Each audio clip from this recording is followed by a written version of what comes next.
Ayan guys, na-miss ko ang daing na tilapia. So, dahil nandito ako sa Riyadh, tinry kong magluto. Matagal na namin dala to, pero dahil daing siya, hanggang ngayon, crispy pa rin. Ang sarap sa suka guys, napakasarap nito. I-try ninyo guys. Kasi kami kapag umuwi kami ng Pilipinas, yung mga kapatid namin sa Pampanga, pinamimigay sa amin yan.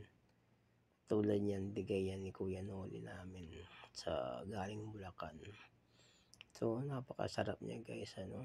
Try ninyo guys.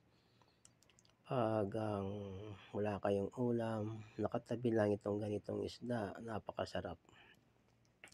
Mamimiss nyo talaga. Lalo na kapag kaming mga OFW, miss namin yung mga ganitong pagkain. Pag nauumay na kami sa mga pagkain dito like kabsa, so gusto namin tikman ulit yung ganitong mga food.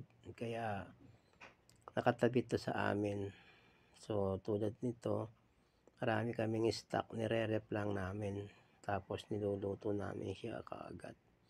Pag gusto namin kumain, magluluto na lang kami. Di ba ang galing? So, thank you nga pala dun sa nagbigay kay Kuya Noli. Paparisan mo lang siya ng ganitong itlog pa. Yung, alam nyo ba kung ano ba yan? Kung bakit ang itlog nagkaganyan? May mix yan. May kasamang dulong yan. At saka sibuyas. Tapos linagyan ko na lang ng yung mix powder na pang Jollibee. Linagyan ko ng isang kutsara. Tapos, imimix ko lang. Ayan ang kalalabasan niya guys. Ang sarap din. Parisan mo ng ganitong ulam. Talo-talo na yan guys. So, ang buhay OFW ni Manyamang Kaape. Don't forget like and share na lang po. Salamat kay Idol Pitok at kay Bali.